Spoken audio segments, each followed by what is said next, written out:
नमस्कार, स्वागत है आपका। आप देख रहे हैं आपके साथ मेरी बात और मैं प्रिय रंजन भारती। ये हिंदुओं की आस्था के साथ बड़ा प्रतिघात है। ये बिल्कुल आघातक है, अनैतिक है और इसको जिस तरह से कहा जाना चाहिए, जिस तरह के शब्दों के प्रयोग से इसकी निंदा की जानी चाहिए, वो सब इसके उपयुक्त है। हिंदुओं की आस्था के साथ खिलवाड़ करने वाले लोगों के साथ कभी भी क्षमा नहीं की जानी चाहिए। ये बात इसलिए कह रहा हूं कि विश्व प्रसिद्ध तिरुपति बालाजी मंदिर में जो नैवेद्य के लिए तैयार होता था लड्डू, उसमें पशुओं की चर्बी और मछली के तेल का प्रयोग किया जाता रहा है और इसका खुलासा खुद आंध्र प्रदेश के मुख्यमंत्री चंद्रबाबू नायडू ने किया। हिंदू भले मांसाहारी हों, कई क्षेत्रों में वो लोग मांसाहार का प्रयोग करते हैं और ऐसा भी है कि कई अंचलों में, कई थोड़े दूसरे प्रांतों में भी लोग वाम साधना करते हैं, वो काली की पूजा करते हैं और पशुओं की बलि देकर प्रसाद चढ़ाते हैं। लेकिन वो संप्रदाय विशेष का काम होता है। सब के सब हिंदू ऐसा नहीं करते। सब के सब कम से कम पूजा और आस्था में वो मांसाहार का प्रयोग वर्जित रखते हैं।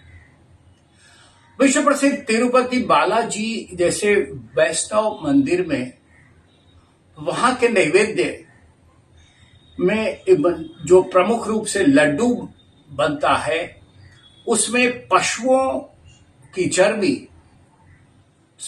खुल करके सामने आया है। ये तथ्य कि शुअर की चर्बी और मछली के तेल का प्रयोग किया जाता रहा है और ये पूर्ववर्ती सरकारें करती रही है। पूर्ववर्ती सरकार जगनमोहन रेड्डी की सरकार वहां थी और नियंत्रण देवस्थान ट्रस्ट के नाम जो संस्था गठित है उनके पास होती रही।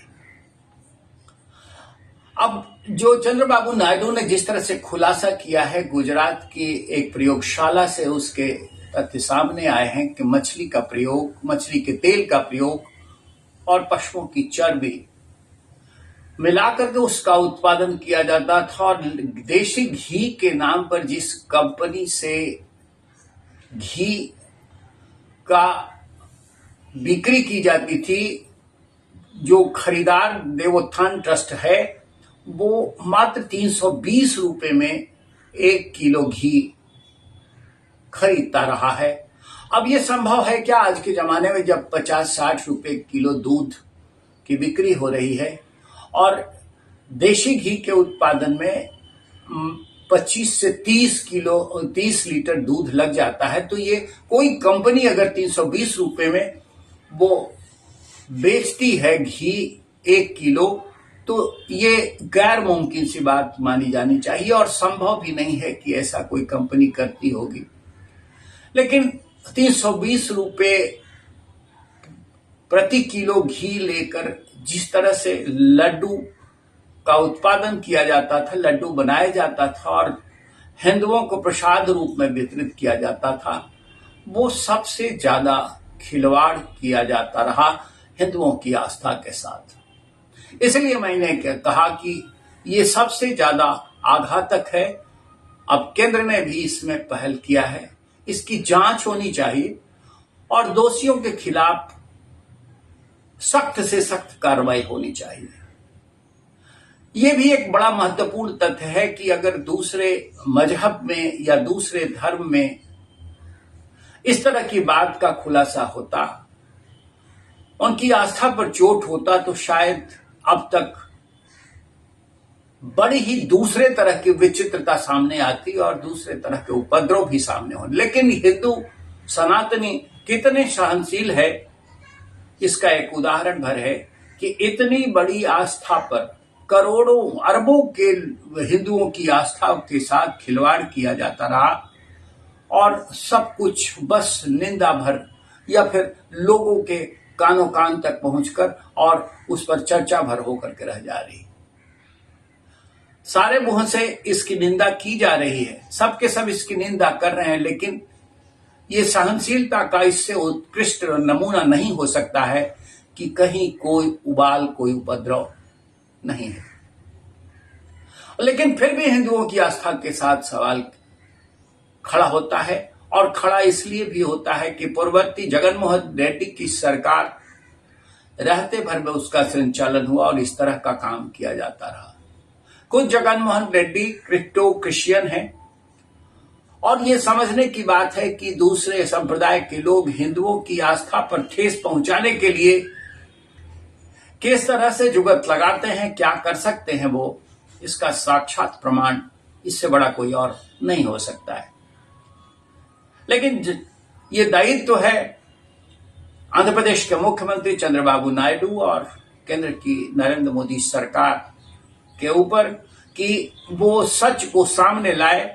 अगर इस रिपोर्ट में दम है, इसमें सच्चाई है, तो इससे बड़ा आघातक कोई और तथ्य नहीं हो सकता है कि हिंदुओं की आस्था के साथ खिलवाड़ किया जाए। कम से कम श्रद्धा और पूजा में कोई सनातनी किसी भी तरह के अनाचार का प्रयोग नहीं करना चाहता और न करता आया है। वो शुद्धता से वैष्णव पद्धति से पूजा करता है और समर्पित भाव से वो कंदमूल, फल फूल भगवान को अर्पित करता रहा है।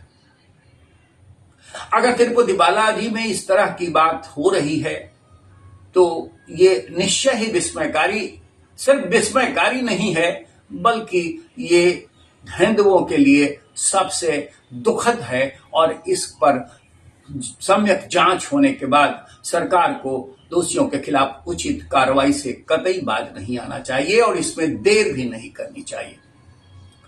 हम आपसे भी निवेदन करेंगे कि इस बात का खुलासा करें। हालांकि कई और मंदिरों में, पटना के प्रसिद्ध हनुमान मंदिर के आचार्य किशोर कुणाल ने खोल करके कहा कि वो किस तरह से उनके यहाँ नैवेद्यम के निर्माण में शुद्ध घी का इस्तेमाल होता है और कर्नाटक की कंपनी उसका निर्यात करती है, यानी यहाँ उसकी सप्लाई करती है। दूसरे मंदिरों में अब अमूल कंपनी ने भी इस बात का खुलासा किया है। वो सार्वजनिक फोरम पर जाकर के इस सच्चाई को, दावे को उन्होंने सच में सामने रखा है कि वो उसकी कंपनी यानी अमूल कंपनी की ओर से घी की सप्लाई तिरुपति नैवेद्यम के लिए नहीं की जाती थी। अब ये बात सामने आ गई, एक एक सारी चीजें खुल के सामने आ रही हैं। दायित्व तो बनता है सिर्फ केंद्र सरकार का, और केंद्र सरकार के साथ साथ आंध्र प्रदेश की चंद्रबाबू नायडू सरकार का, कि वो इसका समय रहते खुलासा करें और सच्चाई की पुष्टि कर दें, दोषियों पर उचित कार्रवाई करें और इसको तत्काल प्रभाव से इस पर रोक लगाने की पहल करें। आपको हमारा ये विश्लेषण कैसा लगा, इस पर आपकी प्रतिक्रिया हमारे कमेंट बॉक्स में आनी चाहिए, हम अपेक्षा रखते हैं। और अब तक आपने हमारे काफिले में अपनी भागीदारी नहीं सुनिश्चित की होगी तो अभी हमारे साथ जुड़ जाइए, सब्सक्राइब करिए आपके साथ मेरी बात को, और बने रहिए हमारे साथ, देखते रहिए आपके साथ मेरी बात। नमस्कार।